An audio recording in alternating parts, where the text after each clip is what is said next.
Training camp is heating up, and we've got all the buzz from around the league until Monday. All right. What's up, everybody? Kenny's here, and welcome to the show. We're diving headfirst into everything that went down on a beautiful Monday in the National Football League. The pads are popping, the boys are buzzing, and we're breaking it all down for you right here. This isn't just some surface-level garbage. We've been scouring the feeds, listening to the chatter, and watching the clips to bring you the absolute top-tier highlights and the biggest storylines percolating around the league. From rookies making a name for themselves, like Michael Williams, who drew high praise from Coach Robert Saleh for his potential as a future star, to veterans trying to hold on. It's all happening right now. We're talking about the moments that are going to shape the season, the plays that have coaches either fist-pumping or throwing their visors in disgust. This is where the foundation for a Super Bowl run is laid, or where the first cracks start to show. It's an electric time of year, and we're here to be your guide through all the glorious chaos. We're cutting through the noise to give you the stuff that actually matters. So grab a cold one, get comfortable, and let's get into the nitty-gritty of what went down across the NFL today. You're not going to want to miss a second of this, because we've got some absolute heaters for you. We're talking about quarterback competitions that are getting spicier than a ghost pepper, rookies who look like they've been in the league for 10 years, and some sound bites from the head honchos that are pure gold. This is your one-stop shop for everything you need to know from training camp so far. Let's do the damn thing. Let's kick things off with the young guns, the new blood, the rookies who are showing up and showing out. Over in Chicago, folks, first-round pick Rome Odunze is looking like an absolute dude. We saw a clip today where he's running a deep post route, and Caleb Williams just lets it fly. The corner has decent coverage, but Odunze just elevates, high points the football with these massive hands, and snatches it out of the air like he's stealing bread. The sideline went nuts. You can see the chemistry already building with him and Caleb, and for a Bears team that's been desperate for a true number one type of guy, this is the kind of stuff that gets you giddy. He's not just a big body. The route running is crisp, man. It's beautiful to watch. Then you gotta look at what's happening down in Atlanta. I'm glad we got that. Michael Penix Jr., the guy everyone was so shocked they drafted, is out there slinging it. Now, we know it's Kirk Cousins' team, that's not the debate, but Penix is making the most of his reps with the twos. He had a throw today on a 15-yard out route from the opposite hash that was an absolute laser beam. It was one of those throws where the ball just explodes out of his hand. A real pro throw. The ball placement was perfect, right on the receiver's outside shoulder, away from the defender. It's clear the arm talent is legit, and he's not looking overwhelmed by the speed of the game. He's just out there balling. And we can't talk about rookies without mentioning Laiatu Latu in Indianapolis. This dude is a certified problem for offensive tackles. In one-on-one pass rush drills today, he put on a clinic. He's got this ghost move where he fakes the speed rush to the outside, gets the tackle to open up his hips, and then he just swims back inside and he's gone. It was so quick, the tackle barely got a hand on him. The Colts' defensive line is already pretty stout, but adding a pure pass rusher with his kind of bend and technique, that's just scary. Chris Ballard might have found himself an absolute game wrecker. The rookies are here, and they are not messing around, people. Baby, they won. Let's get it. They won. Moving on to the most important position on the field, the quarterback battles are starting to get real. Let's head up to New England, where the Jacoby Brissett versus Drake May situation is the talk of the town. Today, it felt like Brissett really solidified his spot as the starter, at least for now. He was decisive, getting the ball out quickly, and he looked incredibly comfortable commanding the huddle in the 2-minute drill. He led the first-team offense on a touchdown drive that was methodical, hitting his checkdowns, and then taking a shot down the seam to Hunter Henry when he saw the coverage he wanted. It was veteran stuff, pure and simple. Meanwhile, Drake May is still flashing that big-time arm talent that made him the number 3 overall pick. He had a throw that was all over social media, rolling to his right, off-platform, and just flicking his wrist to deliver a 40-yard bomb that dropped right into the bucket. It was a wow play, the kind of thing only a few guys on the planet can do, but he also had a couple of moments of hesitation, holding onto the ball a little too long, which led to a sack or two. You can see the processing is still catching up to the physical gifts. The Patriots are in a good spot here, letting the vet lead while the young stud develops behind him. Then you've got the situation in Vegas, which is just fascinating. It's Gardner Minshew versus Aiden O'Connell. Minshew mania is in full effect. You know the vibes. He's out there just being himself, scrambling around, making plays happen when everything breaks down. He extended a play today for what felt like 10 seconds before finding Jakobi Meyers in the back of the end zone. It's chaotic, it's unpredictable, but sometimes it works. O'Connell, on the other hand, is the polar opposite. He's a pure pocket passer, a surgeon. His best play was a perfectly timed slant to Davante Adams in a tight window against double coverage. It's a classic battle of styles. The gunslinging improviser versus the precise pocket general. Antonio Pierce has a tough decision on his hands. Alright, let's talk about the tough part of the game, the injuries.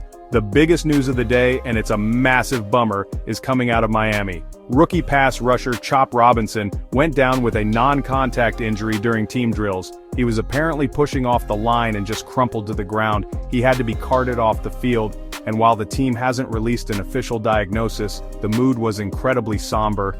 You could see his teammates coming over to console him. You just hate to see that for a young kid with so much promise. We're all hoping for the best, but it did not look good. That's a potential huge blow for that Dolphins defense. On a much more positive note, let's go to Cincinnati because Joe Burrow is looking good. He was back out there today in 11-on-11s for the first time since his wrist surgery. And folks, he looked like Joe Shiesty. He wasn't wearing any kind of brace on that wrist, and he was ripping it. He connected with Jamar Chase on a deep out that had some serious velocity on it, no wobble, just a perfect spiral. Seeing number 9 back out there commanding the offense changes the entire vibe of that Bengals camp. The city of Cincinnati can collectively exhale. The franchise is back. And another great comeback story is shaping up in Baltimore.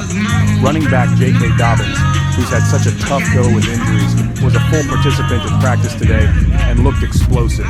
There was one run where he hit the hole, made a nasty jump cut that left a linebacker grasping at air, and then burst into the second level.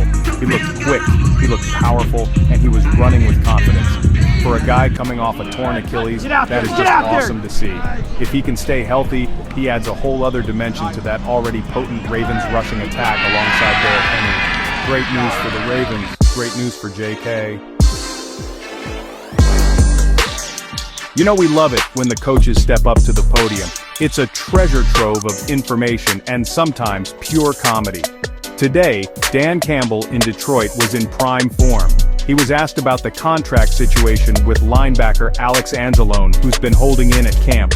Campbell, in his classic straight-shooting style, just said, "Look, Alex is our guy. He's a football guy. This is business. We want him here, he wants to be here. It'll get worked out. We're not worried about it. He's a kneecap biter and we need our kneecap biters." It's just peak Dan Campbell. No coach speak, just raw, honest. And it tells you everything you need to know about how much they value Anzalone. Then we go to New York, where Jets head coach Robert Saleh was fielding questions about Aaron Rodgers' workload. Rodgers has been taking a lot of reps, and some in the media are wondering if they should scale it back. Saleh got a little bit fiery. He said Aaron Rodgers knows his body better than anyone in this building, probably better than anyone on this planet. He's a 40-year-old man who's obsessed with preparation. We have a plan, he has a plan. To question his process is just foolish. He looks fantastic. You can feel the defensiveness, but also the immense trust he has in his quarterback. He's basically telling everyone to relax and let the future Hall of Famer do his thing. Finally, let's check in with Mike McCarthy down in Dallas. The Cowboys' offense has reportedly looked a little bit clunky at times as McCarthy takes over play-calling duties. When asked about it, McCarthy had a great quote. He said, "This is training camp. If we looked perfect right now, I'd be concerned. We're installing, we're experimenting, it's supposed to be messy. This is where you throw the spaghetti at the wall and see what sticks. The pretty stuff comes in September. It's a good way to manage expectations and calm down a fan base that can get a little antsy." He's acknowledging the process, and it shows a level of self-awareness about where the offense is right now. You know we can't do a recap without diving into the stuff that set the internet on fire. The #1 viral moment of the day, without a doubt, came from Kansas City Chiefs camp. Travis Kelce was running routes against the defensive backs, and he put a move on a rookie safety that was just disrespectful.